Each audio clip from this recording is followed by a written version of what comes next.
Halo semuanya, Assalamualaikum warahmatullahi wabarakatuh. Kembali lagi di channel saya. Dan untuk bisa lebih berkembang lagi channel saya, jangan lupa untuk tekan tombol like, komen, dan subscribe-nya ya. Oke, di video kali ini kita akan membahas tentang beberapa penafsiran pada ayat Al-Quran. Materi yang akan kita bahas tentang ayat-ayat Al-Quran mengenai penciptaan manusia dan pertumbuhan perkembangan manusia. Lalu, apa saja ayat-ayat yang bakal kita bahas? Maka, tetap tonton video kali ini sampai selesai ya. Oke, materi yang akan kita bahas yaitu tentang Quran Surat Al-Hijr ayat 26 yang membahas penciptaan manusia.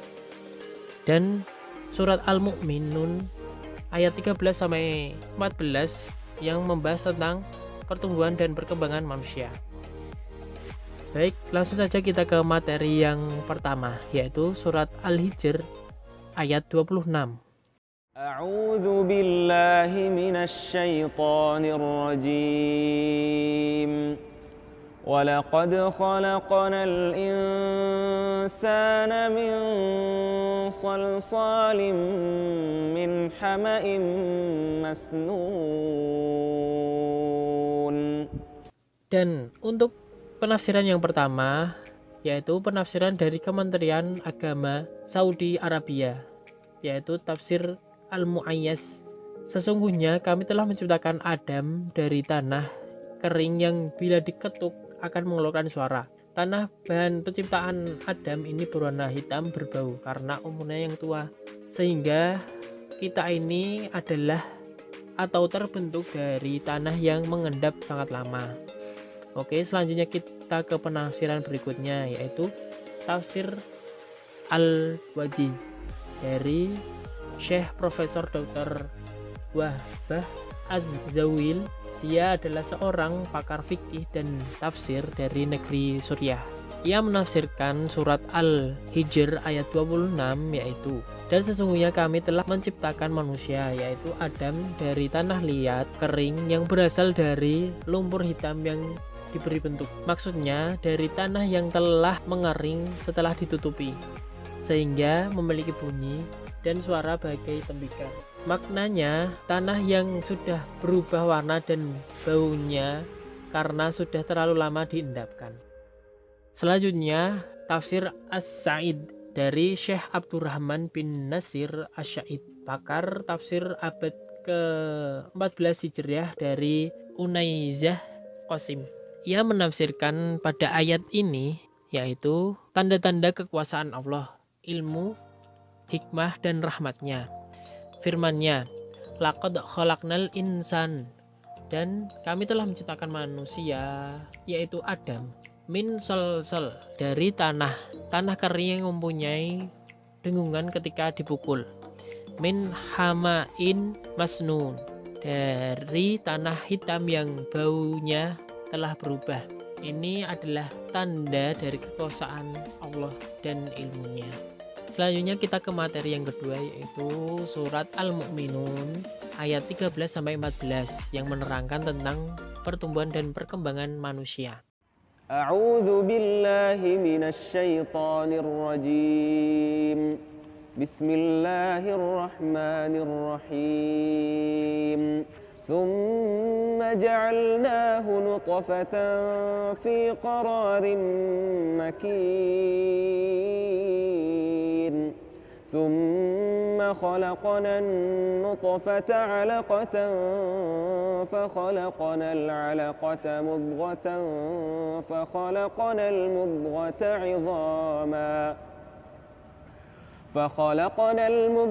عظاما فكسونا العظام لحما ثم أنشأناه خلقا آخر فتبارك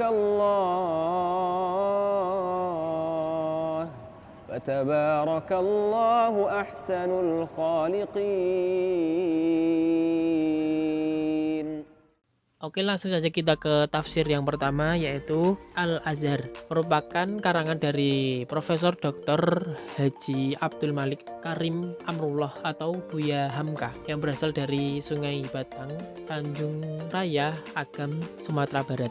Ia menafsirkan ayat Al-Mu'minun dari ayat ke-13 adalah kehendak ilahi bertemulah zat tampang dari laki-laki yang rupanya sebagai cacing yang sangat kecil berpadu dengan zat mani perempuan yang merupakan telur yang sangat kecil. Perpaduan keduanya itulah yang dinamakan nutfah. Nutfah ini lama-kelamaan akan tumbuh menjadi besar dalam 40 hari. Dan dalam masa 40 hari mani yang telah berpadu berangsur menjadi segumpal darah yang bertempat aman dan terjamin panas yang seimbang dengan dingin. Seperti halnya dalam rahim bunda kandung, qararin makin atau tempat yang terjamin terpelihara. Selanjutnya pada tafsir ayat ke-14, setelah 40 hari dalam bentuk segumpal air mani berpadu itu, dia pun bertukar rupa menjadi segumpal darah. Pada kondisi itu sangat berpengaruh atas badan si ibu yang terkadang suasana hati sang ibu berubah-ubah. Setelah 40 hari, ia berangsur kian membeku terus hingga menjadi segumpal daging, membeku terus hingga sifatnya berubah menjadi tulang. Tulang itu terdapat persediaan air yang kelak menjadi daging dan menyelimuti tulang itu. Mulanya hanya sekumpulan tulang, tetapi hari demi hari akan terbentuk kepala, kaki, tangan, dan seluruh tulang-tulang yang ada di badan. Dan ia atau tulang itu akan diselimuti oleh daging. Kemudian Allah menciptakan sesuatu bentuk yang lain. Pada saat itu dianugerahkan kepadanya roh. Maka bernafaslah dia dengan dihembuskan nafas pada sekumpulan tulang dan daging itu. Berubah sifatnya, yaitu menjadi calon yang berubah menjadi manusia. Selanjutnya tafsir Al-Mafatih Al-Ghaib dikarang oleh Fahruddin Ar-Razi. Itu merupakan julukan dari Muhammad bin Umar bin Husain bin Hasan bin Ali, seorang ulama Salafiyah dan Asy'ariyah yang lahir pada 544 Hijriah di kota Rai, Iran. Pada tafsirnya di ayat ke-13, Allah telah menciptakan intisari manusia itu berasal dari tanah dan menjadikan intisari tersebut mani yang berada di dalam tulang sulbim bapak. Maka memancarlah mani tersebut dengan melakukan jima kepada rahim ibu. Maka rahim tersebut menjadi kokoh karena adanya mani ini. Yang dimaksud dengan kokoh ialah tempat yang tetap. Hal ini dinamakan dengan masdar. Kemudian sifat rahim dengan tempat yang memiliki sifat tetap. Pendapat ini mengatakan tempat tersebut ialah tempat di mana nutfah itu dikelola sehingga terdapat kemenangan yang terjadi atau terdapat berjuta-juta sel sperma. Akan tetapi yang berhasil menjadi embrio hanyalah satu sel saja. Di sini yang dimaksud Fahrur Razi dalam hal kemenangan. Selanjutnya pada penafsiran pada ayat ke-14, yakni kami rubah mani tersebut dari sifat-sifatnya kepada sifat segumpal darah, yaitu darah kempal.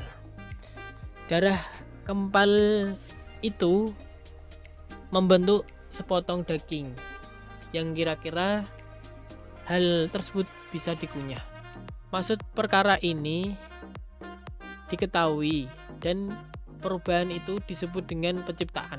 Karena sesungguhnya Allah Subhanahu wa taala menghilangkan sebagian sifat-sifat dan menciptakan sifat-sifat yang lain sehingga menciptakan sifat-sifat tersebut. Disebut dengan proses penciptaan. Seolah-olah Allah Subhanahu wa taala menciptakan di dalamnya beberapa tahap yang lain. Sebagaimana Allah telah menciptakan manusia, ada yang berbicara, ada yang bisu, ada yang mendengar, dan ada yang tuli, lalu ada yang dapat melihat, dan ada yang buta. Bahkan ada yang tidak memiliki anggota badan. Namun meskipun begitu, setiap bagian dari bagian-bagiannya terdapat keajaiban-keajaiban yang suci, dan keanehan-keanehan itu adalah hikmah yang kita bisa maknai. Selanjutnya, penafsiran dari musafir di negara kita sendiri, yaitu Bapak Muhammad Quraish Shihab, yang menafsirkan ayat 13 dengan kemudian kami menciptakan keturunannya dari tanah itu. Kami menciptakan sperma, sebuah zat cair yang mengandung segala unsur kehidupan yang bertempat pada rahim, sebuah tempat yang kokoh dan dapat melindungi. Setelah membuahi ovum, sperma itu kami jadikan darah. Darah itu pun kemudian kami jadikan sepotong daging yang kemudian kami bentuk menjadi tulang. Tulang itu lalu kami balut dengan daging. Setelah itu kami menyempurnakan penciptaannya. Akan tetapi setelah kami tiupkan roh, ia menjadi makhluk yang durhaka dan melawan asas penciptaannya. Betapa maha tingginya Allah dalam kemahagungan dan kemahakuasaannya. Baik, mungkin itu saja pemaparan dari saya. Kurang lebihnya saya memohon maaf, dan jangan lupa untuk tekan tombol like, komen, dan subscribe. Saya Oksa undur diri. Terima kasih. Wassalamualaikum warahmatullahi wabarakatuh.